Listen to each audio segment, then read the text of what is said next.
우리도 갈릴리로 가야 합니다. 마가복음 14장 27절에서 31절. 사랑하는 성도 여러분, 예수님께서 제자들에게 너희 모두가 자신을 버릴 것이라고 예언하셨습니다. 이는 스가랴 13장 7절에 목자를 치면 양이 흩어지려니와 라는 말씀을 인용하신 것으로 결국은 이와 같은 일이 일어날 것임을 말씀하신 것입니다. 하지만 예수님께서는 이것으로 끝나는 것이 아니라고 하셨습니다.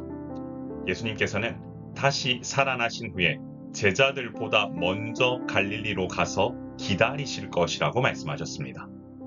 사랑하는 성도 여러분, 갈릴리, 이곳이 어떤 곳입니까? 예수님께서 제자들을 훈련시키셨던 역사의 장소입니다. 이것은 예수님께서 절망적인 상황 속에서도 부활 후 갈릴리에서 만나자고 하시며 고난과 절망을 넘어서는 다시 만날 것이라는 소망을 약속하신 것입니다. 예수님의 고난에는 소망이 담겨 있습니다. 그러므로 우리도 갈릴리에 가서 기다리고 계시는 주님과의 만남을 기대하며 믿음으로 이 길을 가야 합니다. 그러나 베드로는 예수님의 말씀을 이해하지 못했습니다. 그러다 보니 예수님을 다 버릴지라도 자신은 그러하지 않겠다고 말하는 것이죠. 베드로는 입술로는 예수님과의 의리를 고백하고 있습니다. 하지만 이것은 예수님의 말씀을 이해하지 못했기 때문에 나오는 고백입니다. 죽으셨다가 부활하신 후 갈릴리에서 만나자고 하셨던 주님의 말씀을 제대로 이해했다면 나는 그리하지 않겠나이다 라고 말하는 것이 아니라 주님 말씀하신 대로 갈릴리에서 뵙겠습니다 라고 말씀해야 되지 않을까요? 우리의 삶을 돌아보면 때로는 내 생각대로 살다 보니 주님 하신 말씀을 정확히 이해하지 못하는 경우가 생깁니다. 그렇기 때문에 하나님의 백성이 가야 할 길은 주님의 뜻을 막는 길이 아니라 주님의 뜻을 여는 길로, 그렇기 때문에 주님의 말씀을 바로 이해하는 것, 이것이 우리의 신앙생활 가운데 가장 기준이 되어야 할 줄 믿습니다. 예수님께서는 베드로의 호기로운 고백 앞에서 그날 밤 닭이 2번 울기 전에 3번이나 자신을 부인할 것이라고 말씀하셨습니다. 예수님의 예언에는 베드로의 장담과는 전혀 다른 결이 있었습니다. 예수님께서는 제자들의 연약함을 알고 계셨기 때문에 인간의 의지나 결심도 물론 때에 따라 중요할 수 있지만 중요한 것은 예수님에 대한 믿음이다 라고 말씀하고 계시는 거죠.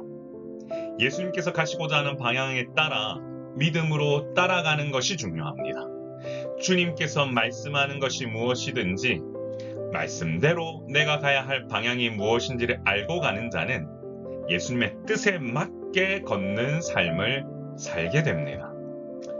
연약한 인간의 의지와 결심을 맹신하지 말고 주님의 뜻에 따라 걸어가는 믿음의 삶을 삽시다.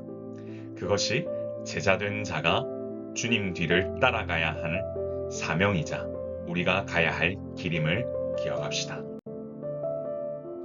베드로는 예수님의 경고에도 다시 한번 자신의 충성심을 맹세하며 다른 제자들과 함께 죽을지언정 예수님을 부인하지 않겠다고 다짐했습니다.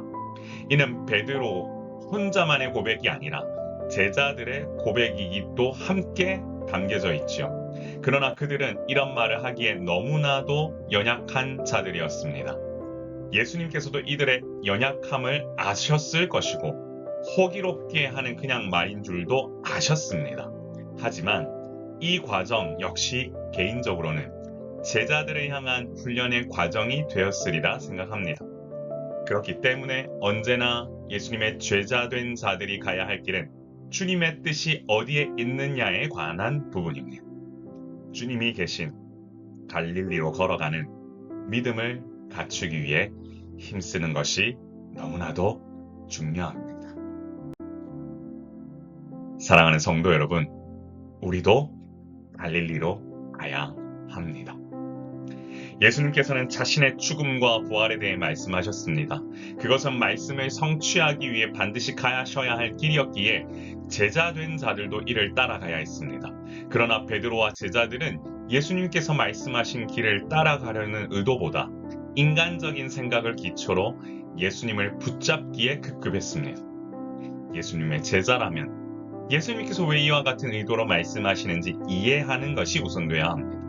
바로 예수님께서 살아나신 후 갈릴리로 가시겠다고 하셨다면 우리도 갈릴리로 가서 예수님과 만날 것을 기대하는 것이 맞겠지요. 내 생각이 아무리 합리적인 것처럼 보여도 예수님의 제자라면 예수님께서 하신 말씀에 담긴 의미를 먼저 알아야 됩니다. 바로 갈릴리.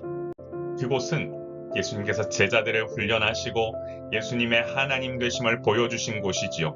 바로 그곳에서 죽었다가 다시 부활하신 예수님께서 만나자고 하셨다면 우리도 그 길을 따라가는 예수 그리스도의 온전한 제자가 되어야 할 줄 믿습니다.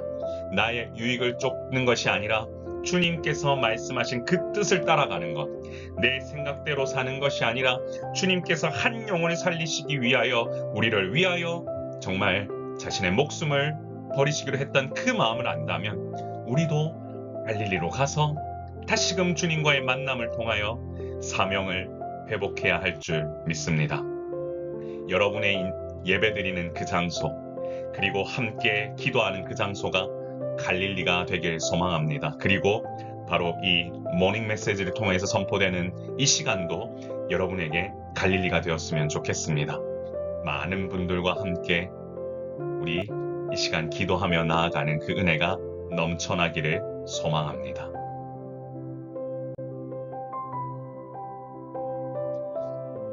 우리 다 같이 한번 이렇게 기도해 볼까요? 주여, 죽었다가 부활하실 예수님의 삶을 기대하며 믿음으로 갈릴리로 걸어가는 주님의 제자가 되게 하옵소서. 다 같이 한번 기도하겠습니다. 존귀하신 하나님 아버지, 은혜를 감사합니다. 우리의 삶을 통해 아버지 하나님 주님 영광 받아주시고 앞으로도 무엇을 하든지 간에 주님의 뜻에 따라 살아가는 우리 모두가 될 수 있도록 인도하여 주셔서 우리의 삶이 주님께서 원하시는 그와 같은 삶이 될 수 있도록 인도하여 주옵소서. 우리도 다시 한 번 더 주님이 약속하신 그곳 갈릴리로 가서 사명을 회복하고 주님 원하시는 아버지 하나님 영혼 구원의 사역에 매진하길 원합니다. 아버지 하나님, 그 일을 감당하기 위해 함께 모인 모든 성도들의 마음속에 주님 은혜 베풀어 주시고 아버지 하나님, 한 걸음 한 걸음 준비하며 나아갈 때마다 더할 나위 없는 은혜를 베풀어 주사 새롭게 시작하는 이 교회 가운데에도 하나님 부으시는 은혜가 넘쳐날 수 있도록 도우시고 함께하는 모든 성도들의 가정 가운데에도 은혜 충만한 시간이 될 수 있도록 도우시고 함께하여 주옵소서. 모든 것 주님께 의탁드리오며 살아 역사하셔서 우리와 동행하여 주시는 예수 그리스도 이름으로 간절히 기도드리옵나이다. 아멘. 살아 역사하셔서 우리와 동행하여 주시는 주님께 감사드리며 여러분의 삶도 그와 같은 은혜가 충만하길 원합니다. 오늘 하루도 승리하십시오. 샬롬.